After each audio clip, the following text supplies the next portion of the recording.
Assalamualaikum warahmatullahi wabarakatuh. Waalaikumsalam warahmatullahi wabarakatuh. Sebelum kita mendaki Murni Kelihatan, alhamdulillah hari ini kita sudah diberi kesehatan untuk bisa mendaki ke Murni Kelihatan. Perkenalkan, saya Iwan Maulana, biasa dipanggil Tumul, nama lapangannya. Sebelum kita mendaki, ada baiknya kita berdoa menurut keyakinan dan kepercayaan masing-masing. Doa dimulai. Kelihatan dadakan. Yes. Sa, dua, le, put, lima, enam, tujuh.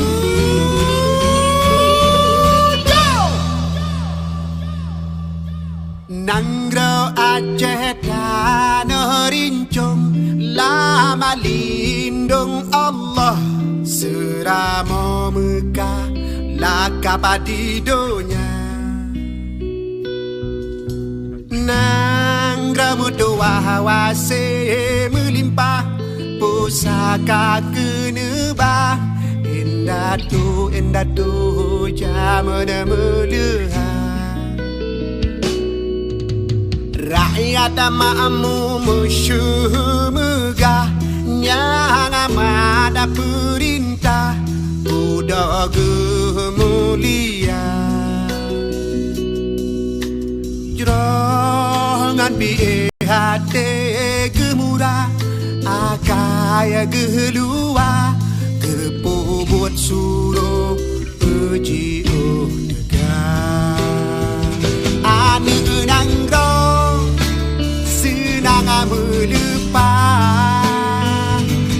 kalau sudah garang dengan akal menuang tanah rakyat tata tua nang dana marwah di Pulau Rujak, darah Sambino yang nadi gampung, senang tada untung dalam hati orang di Aceh mentalawari,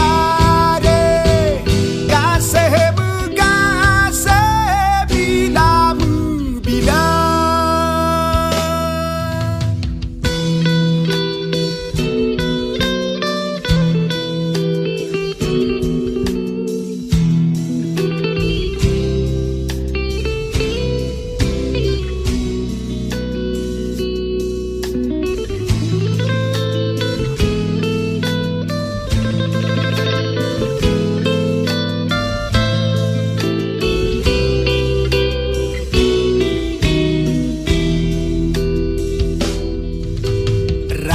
Makmu musuh megah, yang amada perintah udah gemulia. Jangan bihe hati gemurah, akaya gelua, kepobot suruh uji tegak. Ane nanggro melupa,